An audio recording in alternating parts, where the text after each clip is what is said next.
السلام علیکم ورحمۃ اللہ وبرکاتہ۔ الحمدللہ رب العالمین والعاقبۃ للمتقین والصلاة والسلام علی سید المرسلین وعلی آلہ واصحابہ اجمعین، اما بعد فاعوذ باللہ من الشیطان الرجیم، بسم اللہ الرحمن الرحیم۔ قل بفضل اللہ وبرحمتہ وبذلک فلیفرحوا آمنت باللہ صدق اللہ العظیم۔ اللہم صلی علی سیدنا و شفیعنا و حبیبنا و ماوانا و ملجانا محمد بارک وسلم صلاۃ و سلام علیک یا رسول اللہ۔ اللہ رب محمد صلی علیہ وسلم، نحن عباد محمد صلی علیہ وسلم۔ پچھلی گفتگو میں ہم نے ذکر کیا تھا کہ آپ صلی اللہ علیہ وسلم کی آمد اور بعثت ایک انعام ہے، ایک نعمت ہے۔ اسی طرح سورہ یونس آیت نمبر 58 میں مذکور ہے کہ نعمت پر، فضل ربانی پر خوشی منانا چاہیے۔ اللہ تبارک و تعالیٰ فرماتا ہے قل بفضل اللہ وبرحمتہ فبذلک فلیفرحوا، اے حبیب آپ فرما دیں کہ فضل ربانی اور اس کی رحمت پر ہی خوشی منانا چاہیے۔ سورہ اعراف آیت نمبر 158 میں ہے قل یا ایھا الناس انی رسول اللہ الیکم جمیعا الذی لہ ملک السماوات والارض، اے حبیب آپ فرما دیں کہ اے لوگو تم سب کی طرف میں اس اللہ کا رسول بن کر آیا ہوں جس کی بادشاہت اور حکمرانی آسمانوں اور زمین میں ہے۔ آپ صلی اللہ علیہ وسلم کو اللہ نے اپنا فضل قرار دیا ہے، اپنا انعام قرار دیا ہے جو اپنے بندوں پر فرمایا۔ پھر یہ کہ پوری انسانی برادری کے لیے اللہ نے آپ صلی اللہ علیہ وسلم کو رسول بنا کر بھیجا ہے۔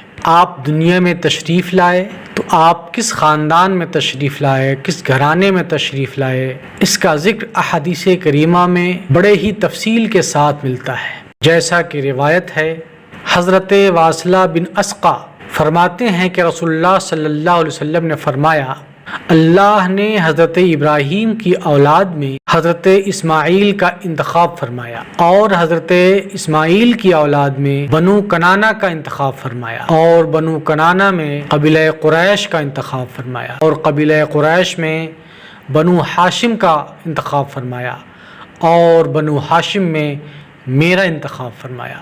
ایک دوسری روایت ہے، حضرت عباس بن عبد المطلب رضی اللہ تعالی عنہما نے عرض کیا یا رسول اللہ صلی اللہ تعالی علیہ وسلم، قریش کے لوگوں نے اپنے حسب و نسب کا ذکر کیا تو آپ کی مثال کھجور کے ایک ایسے درخت سے دی جو کسی کوڑے دان پر اگتا ہو۔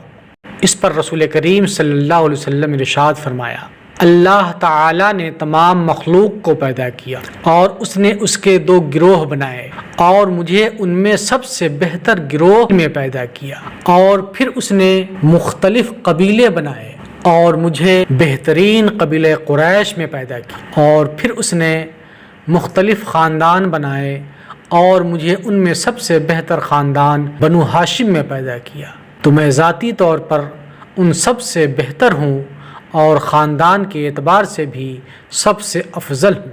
یہ دونوں احادیث کریمہ سنن ترمذی کی ہے، کتاب المناقب، باب فضل النبی صلی اللہ علیہ وسلم، حدیث نمبر 3605 اور 3607۔ مذکورہ آیات و احادیث میں دیکھیں تو واضح طور پر معلوم ہوتا ہے کہ اللہ تبارک و تعالی نے اپنے فضل پر، اپنی رحمت پر خوشی منانے کی تعلیم دی ہے، اور چونکہ آپ صلی اللہ علیہ وسلم کی آمد بھی فضل الہی ہے، رحمت الہی ہے، انعام الہی ہے، نعمت ربانی ہے، تو اس پر بھی ہمیں خوشی منانے کا حق ہے اور خوشی منانا چاہیے۔ پھر فرمایا کہ آپ پوری انسانی برادری کے لیے پیغمبر بنا کر بھیجے گئے، یعنی آپ تمام مخلوقات کی ہدایت کے لیے دنیا میں بھیجے گئے ہیں۔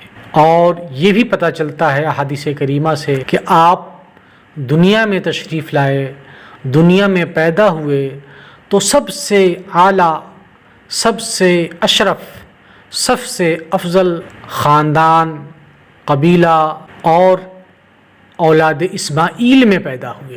آج بس اتنا ہی، خدا حافظ۔